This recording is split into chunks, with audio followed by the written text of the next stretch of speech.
Hey guys, so here bringing you another video. Now welcome to another Challenger Spectate, or technically I think we're in Grandmaster at the moment.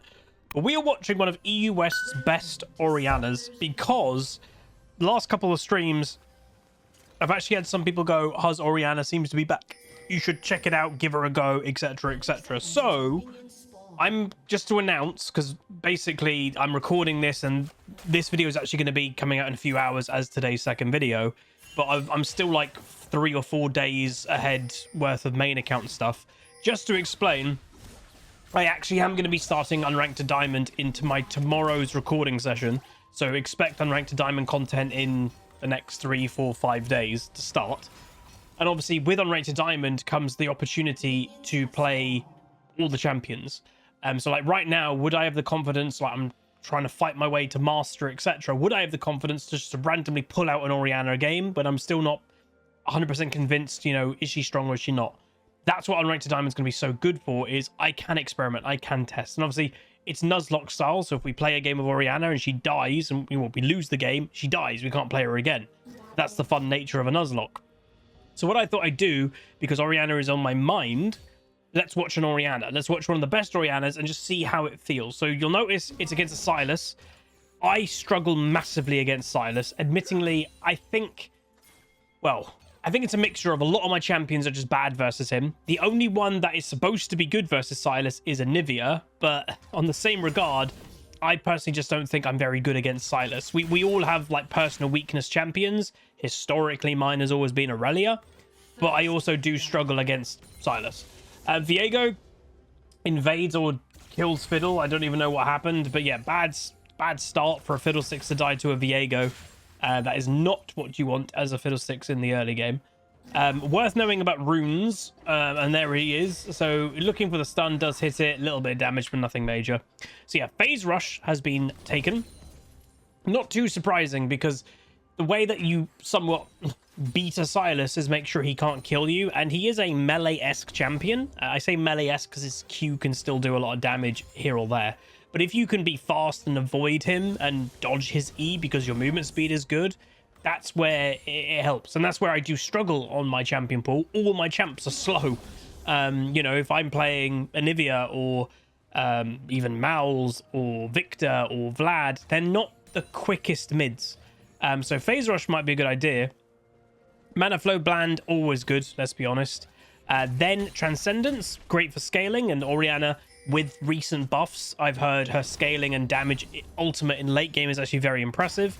And then Scorch. Now, Scorch is the one that I will say is probably going to change depending massively what you're against. She is against a melee Silas. You want to try and abuse the melee fact as much as you can, and you're going to do that by just doing more Scorch damage than any other thing in lane phase. It just will help you build that lead if you can get one. Futures Market, I keep seeing this popping up. Then Magic of Footwear, and then attack speed, ability power, and health. So 2 things to note in our runes. Here, I am seeing 2 of these decisions pop up way more often now than not. I am seeing people take Futures Market a lot. Why? I genuinely think it is because League at the moment, would I call it quite snowbally? Yes, I probably would. And hitting certain power spikes with items is just so important in the early game. It secures your, you know, it secures you. So the fact that you can borrow a little bit of money in the early game, that buy that Orianna just did, she got Tear and Dark Seal. Guarantee she just used Futures Market for that. I don't know if there's a way that we can tell. The gold down here is still bugged. I can't swap it annoyingly, but it's enabling bigger purchases than you normally can't get. That allows you to do better in the lane phase you're now currently in. So I'm seeing that really become popular. And then, oh, they're going for another dark gank. Good flash tower hit coming in. Fiddlesticks was in the area, but unfortunately he based just before the play. And then the other thing that I'm seeing become popular is health. So you see down there health. I think honestly because I think health actually is just, it has a lot of value. You know, there are tank killers in the game, or health killers you could say, but you know, Silas, it sounds weird, but specifically against something like a Silas, he's not a health killer. He can build Magic Pen, but what item is Silas going to buy that does percentage health damage? He's not going to buy a Leandry's. he's not going to buy a demonic, not Silas, right? So health is actually very effective against specific champions. Obviously Jinx this game, she might build a Kraken Slayer, which is a tank killing item, but if she's not doing very good, she probably won't.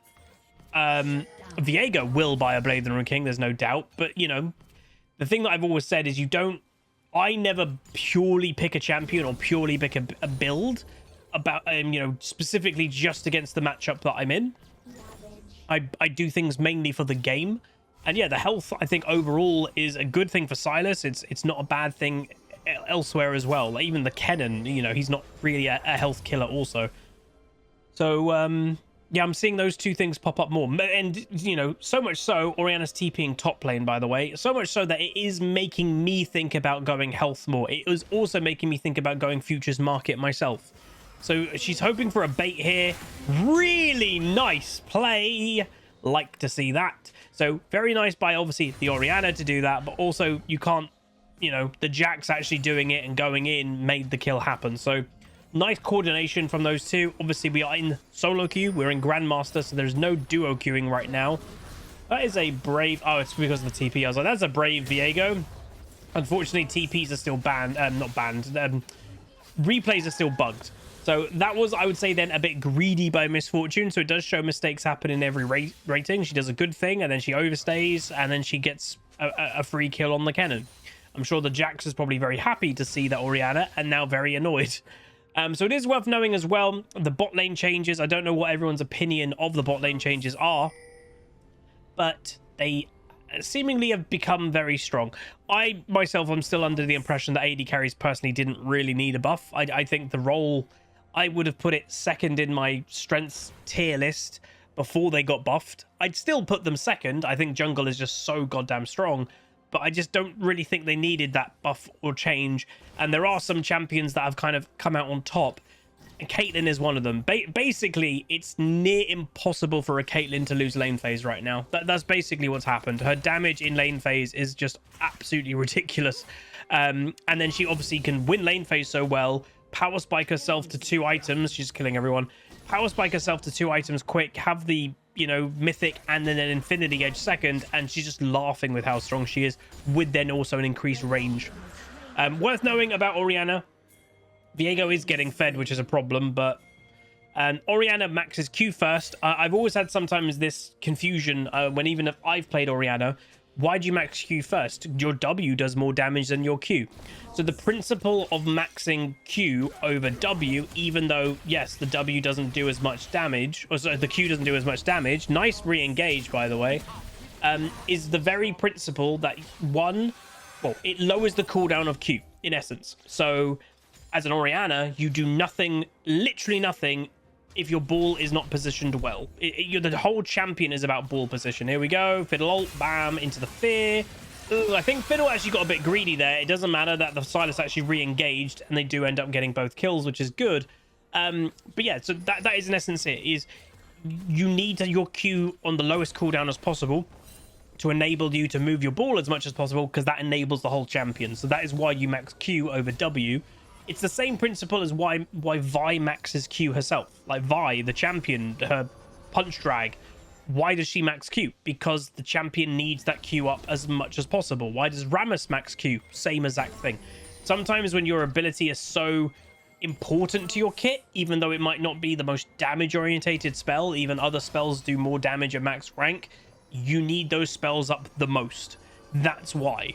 And obviously Orianna, she's somewhat of a lane bully, but ultimately she is a late, well, not, I wouldn't call her a hyper carry, but she's a more mid to late game control mage carry. She can lane bully because a lot of people really do forget her passive is an auto attack based passive. So again, if we hover over here, because again, so many people just don't really realize with Orianna. The second half is Orianna's attacks, that's basic attacks, deal an additional magic damage. Subsequent attacks against the same target within 4 seconds do less. But, you know, when this is off cooldown, it's a chunk auto attack constantly. So do not sleep on that. Silas was just being a bush Wookiee for some reason. I'm not really sure why. Obviously, it is worth knowing there's potentially autofill going on. I don't understand what the Sylas is trying to do there. Obviously, Lulu is backing him up, but the Sylas's name obviously is KC Leona. Whenever someone has something like Leona in their name, they usually are a one trick of that champion on average. And at the start of the game, I don't know if people saw, the Sylas actually was in the support position, so that indicates that he gave the position up. That obviously the Lulu didn't want to be mid, so they've traded. So you put those two things together, it would probably indicate that there is an autofill difference. But that's just that's a realistic thing in League nowadays. Nice kill. So the one thing I will always say, and this might be like the weird thing, that I'm watching these videos to try and gain something for myself.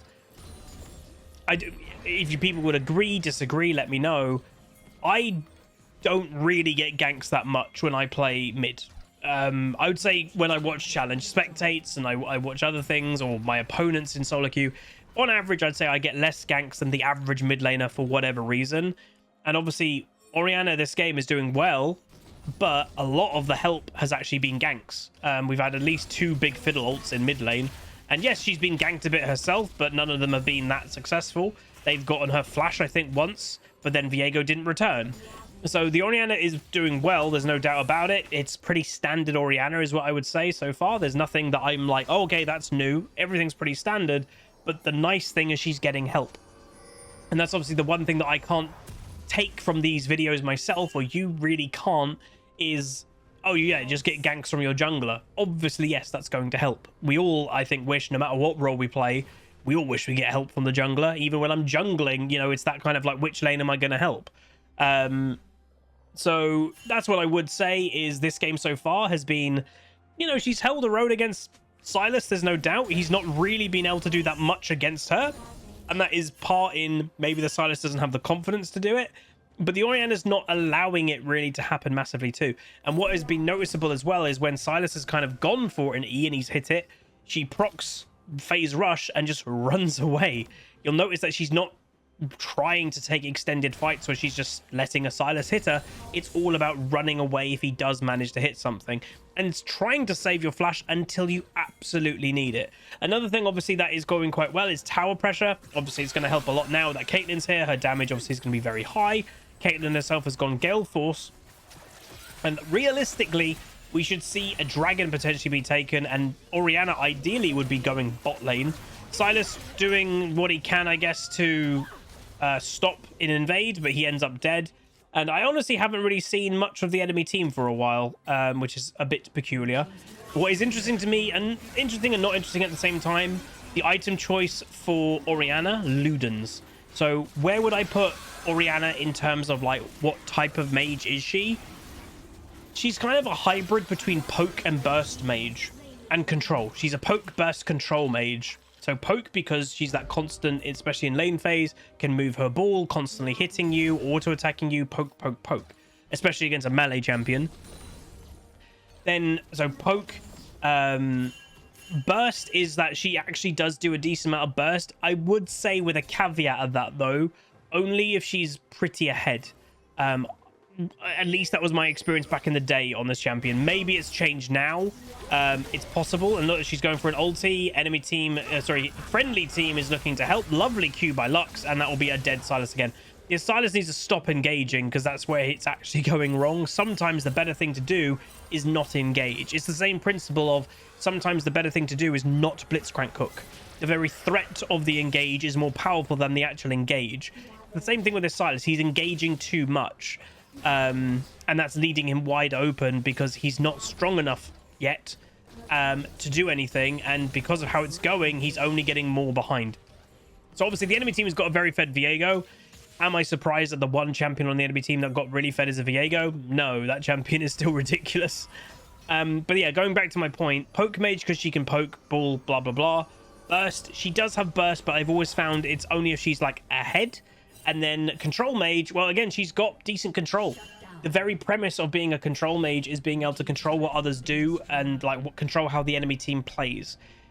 Have we all been against an Orianna and there's just a ball that is being left on the ground? you can't walk forward knowing there's a ball there. You are controlling the enemy team's movement unless they are like obscenely fed and they don't care. But like, that's part of control. You can manipulate what the enemy team is going to do just based on what your positioning is doing. And like, some people say, you know, isn't every champion like that? Not really. She can literally just leave. Jinx is dead. Nice damage, but obviously the Jinx is very behind. Had flash available and did not react at all to it, which I would say for this level of play, you'd expect maybe a reaction quicker than that. But again, tilt might be a factor here because obviously it's gone very bad for the Jinx. But yeah, that's just part of the strength of Caitlyn, I think, right now. But yeah, as I was saying, is not every champion you could call, not every mage is a control mage. You know, sure, every champion has control elements, there's no doubt. But, you know, a Syndra can't... Ooh, nice damage by Lux. A Syndra is a bit different to an Orianna. That, yeah, technically a Syndra could put a ball there on the floor and the enemy team know, okay, just don't be in that position, you get stunned. But Orianna can move her ball so quick, she can recall it, she can flash with it if she wanted to. So it's a little bit different. Lux ends up dead. Kennen ult, by the way, is going off. We just can't see it because, again, replays are still very bugged. Lulu sacrificing herself there to try and, well, save the Kennen, which she did do for about 3 seconds. And then she hit the Kennen and ended up dead. Again, Viego's the problem. It is quite a big jungle level difference. It is worth knowing that. Because, again, the Viego has managed to get very fed in a game that overall, well, in mid and bot lane, isn't going very well. Ult coming through straight on the Viego. He does manage to get his ultimate off. Seeing what they can do. Sylas goes down. Viego goes down. And very nice. So Orianna got the kill on Viego there. And that's another thing that I do like about Orianna.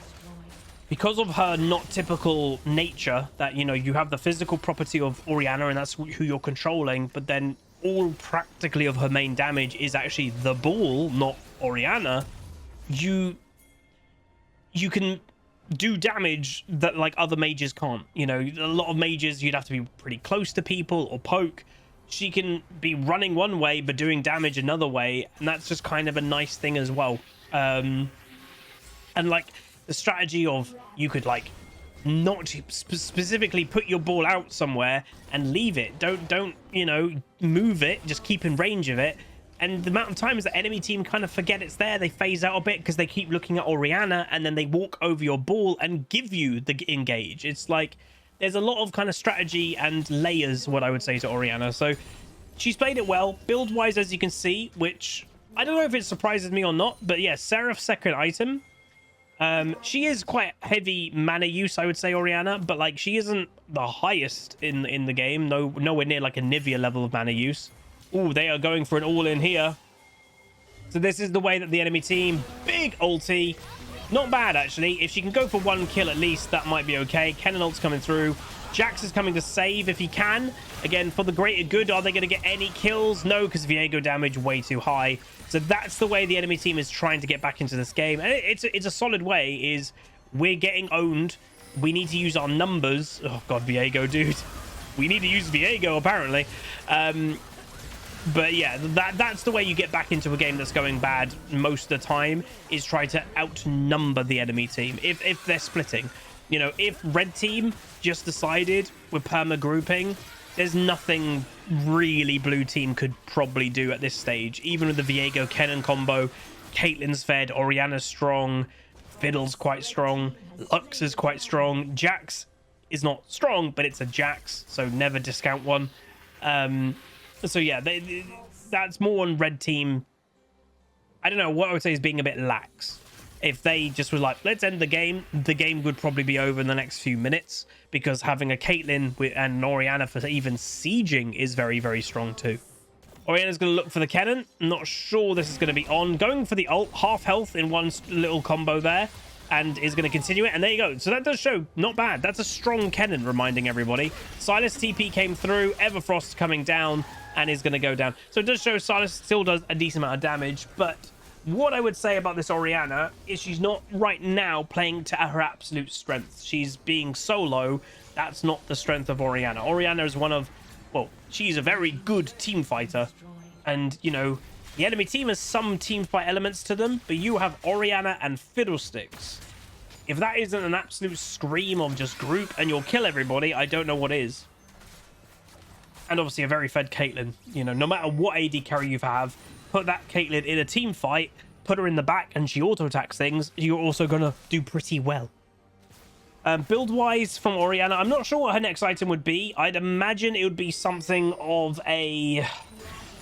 I don't know, a magic pen type item. Shadow Flame for shield pen, or Void Staff, or hell, even Death Cap would potentially work. That's what I would wager would be next. Enemy team is looking pretty spicy. Viego just ran straight to the Fiddlesticks and got the kill. Nice kill by Ori. Look, she absolutely annihilated that Lulu. I know it's a Lulu, and people say, yeah, she's a squishy champion. It is, but that's not bad damage. There is a bunch of mages, even with these two items, that I'd imagine wouldn't have just like one-bammed that Lulu straight after just killing the Viego. Like, again, some mages, like a Syndra, would have definitely have killed that Lulu there, but only if she would have used her full combo on the Lulu. This Orianna used full combo on both of them because her full combo is AoE. That's sometimes a little bit of the difference with Orianna as well. When she does a full combo, it has the potential to hit all 5 of the enemy team. What other champion can do that? Even a Nivea can't do that. You know, a Nivea ult, yeah, can hit all 5 people. A Nivea Q can hit all 5 people. But you only can E one person. You've got to decide which person you're going to use your E on. Your main damage ability for a Nivea. Syndra you pick someone to ult. Veigar, you pick someone to ult. Victor is closer, but still his Q is only single target. Every single one of Orianna's abilities, apart from her auto attack, like every single champion practically in the game, is AoE. Her Q hits all 5. Her W can hit all 5. Her E, when it recalls to you, becomes a shield. That does damage. And her ultimate can hit all 5. There's not many mages in the game that actually can do that. There's not many. All right, so Medjai is actually the choice that has been taken. Viego, so the one thing I'll give this Viego is he's not giving up. Again, he recognizes, obviously, he's a very strong champion. Let's be honest, he's insane. So he is doing his best just to try and use the absolute strength of Viego. And, hell, it's doing pretty well.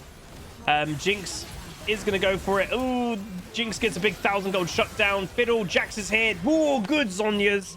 And that sometimes is the benefit of just buying a stopwatch, is that just completely and utterly saves the Jinx. The Orianna.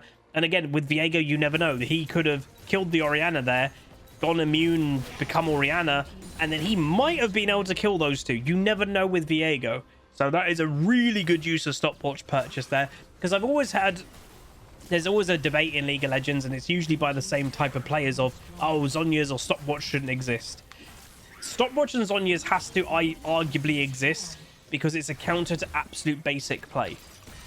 There isn't much counter to absolute basic play. If a Master Yi is on your face and just right clicks you to death, it's one, not satisfying, and two, there isn't the huge counter to it on specific champions or squishy mages a lot of the time. So actually having an item that just goes, whoa, timeout, give me a few seconds, is a counter to just what is, I would say, is just more basic play. Viego is definitely in the more basic play bracket of League of Legends. And it just kind of is a nice thing. And I know some people will never agree to that if they are a more basic, you know, Tryndamere or Master Yi player who just want to stay on top and right click. But as someone, you know, I personally, you know, we're all going to have our own biases. I probably have a broader champion range as most of those players that don't like Zhonya's. Yes, I don't play, I guess, the basic champs, but I would say overall, I do say Zhonya's and stuff is an annoying item, but I would say it's a needed item. If you wanted to remove Zhonya's, you'd have to remove, well, you'd either have to give mages more direct tankiness, like just part of their basic champion, you'd have to give them more tankiness, which they're not going to do, or you'd have to tone down more basic champs, which they're not going to do. So that's the thing, that Zhonya's kind of needs to exist for that kind of group of champion. So now the enemy team, 2 of them got caught by the look of it. They are looking for the end, and they surrender? Oh, enemy team surrendered. It didn't come up in chat. Well, there we go. 2 people got caught. Enemy team's in the base. They're like, we're done with this. So very nice play by the Orianna. Went 9-3-8. Some nice play, but what we saw here, I would also say, is just good Orianna play. The end. Like, there was nothing incredibly special with this. It was just good play, but also nice positioning in lane phase. Never really got massively caught in lane phase. Did get ganked a few times. Had to flash once. Maybe the enemy team could have come mid a bit more once they got an Orianna flash. But she played good. Some good ultimates, some good decision making. Only thing that I'd say kind of went a bit weird in the mid game was going for those individual plays as Orianna. When you're so far ahead, you just sometimes don't need to, especially when you have a big AoE team fight going on. And obviously the enemy team capitalized on that a little bit. But yeah, some good play. If you guys did enjoy though, I probably will play Orianna myself in the upcoming content. My idea with Unranked to Diamond, obviously it's the Nuzlocke challenge. So if I lose a game, the champion dies. So I'm beginning it tomorrow. I'll play some of maybe my fun picks that, you know, you guys know me for a bit more. None of like, I'm not going to be playing a Nivea or anything anytime soon. I want to play different champions. So champions that maybe I used to play that I don't anymore. And then we did unlock a week or two ago on stream a hated champion stream. And that will also be happening in the next probably week worth of recording Unranked Diamond. And I already will know champions that are going to feature in that play session are going to be like Katarina. I think we said 3. Katarina, Kiana, and maybe Evelyn might have been the 3, but I'll have to confirm it. But definitely 2. It was definitely Katarina and Kiana. I don't know if it was a Carly or Evelyn. I'm not sure which one it was. But anyway, that is going to be it. If you guys did enjoy, do throw a like on the video, throw a comment, throw a subscribe. Hopefully things are going well for yourselves. And I'll see you guys next time. Goodbye. Call down!